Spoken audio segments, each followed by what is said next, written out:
माजी आमदार बच्चू कडू यांनी भाजपवर निशाणा साधलाय। भाजप छोट्या पक्षांना संपवतं, तसंच भाजपबद्दल दादा शिंदे यांचं खरं मत जाणून घ्यायचं असेल तर त्यांची नार्को टेस्ट करा, सगळं बाहेर येईल असा दावाही बच्चू कडूंनी केलाय।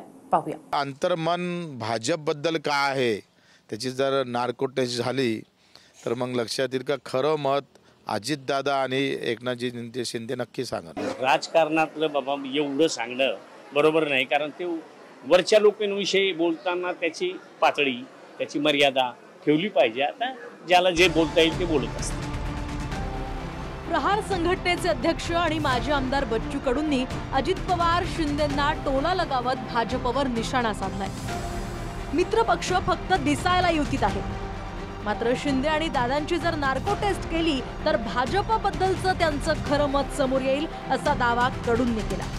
या निवडणुकीमध्ये विरोधक तर खलास झालेच, पण मित्र पक्षाला सुद्धा फक्त दिसाले ते युतीत आहे, पण जर अंतर्गत आपण अंतर्मन जर विचारलं दोन अजितदादांना एकनाथजीला आहे तर अंतर्मन भाजपबद्दल काय आहे त्याची जर नार्को टेस्ट झाली तर मग लक्षात येईल का खरं मत अजितदादा आणि एकनाथजी शिंदे नक्की सांगणार। राजकारणातलं बाबा एवढं सांगणं बरोबर नाही, कारण ते वरच्या लोकांविषयी बोलताना त्याची पातळी, त्याची मर्यादा ठेवली पाहिजे। आता ज्याला जे बोलता येईल ते बोलत असतात। एवढंच नव्हे तर भाजपचं शिंदे आणि दादांसोबत बिनसल्यावर ठाकरे आणि भाजप पुन्हा एकत्र येऊ शकतात असाही दावा कडूंनी केला। तसंच युतीमध्ये जो पक्ष मोठा व्हायला लागतो त्याला भाजप संपवतो असाही आरोप त्यांनी केला। अजितदादा आणि एकनाथजी सोबत जर भाजपचा प्रेमभंग जर झाला तर उद्धवजी सोबत त्यांचा नवीन प्रेमाची कहाणी सुरू होऊ शकतं। त्याच्यानं मला वाटते त्याचा एक प्रयत्न असेल। त्या पद्धतीनं भाजप नेहमी ते म्हणतात ना, मोठ्या माशाखाली लहान मासा असतं, तो मोठ्या मासाला कतळून खात असतं आणि मग एक दिवस असा येते का हा मोठा होता आणि मग त्याला पुरं नष्ट करतं। अशी भाजपची एकंदरीत रणनीती आहे। बच्चू कडूने आता त्याच्या संदर्भात जास्त न बोललेलं बरं।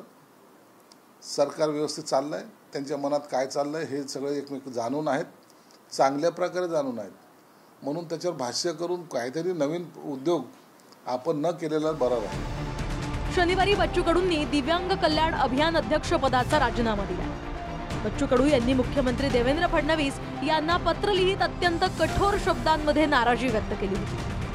विधानसभेमध्ये सुद्धा या बाबतीत आम्ही लक्षवेधी केला होता। अजितदादांना सांगितलं का 5 तारखेच्या आत मानधन भेटेल, नाही भेटलं तर वित्त सचिवाचा पगार थांबेल, परंतु ते सगळं आश्वासन फोल ठरले।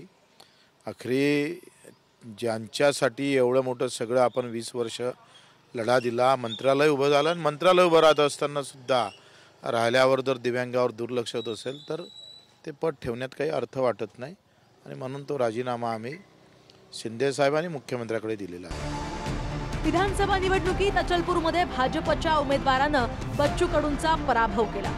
मागील काही दिवसांपासून बच्चू कडू शांत होते, मात्र दिव्यांग कल्याण अध्यक्ष पदाचा राजीनामा दिल्यानंतर बच्चू कडूंनी पुन्हा एकदा दादा आणि शिंदेंना लक्ष करत भाजपवर निशाणा साधलाय। Bureau report, TV9 Marathi.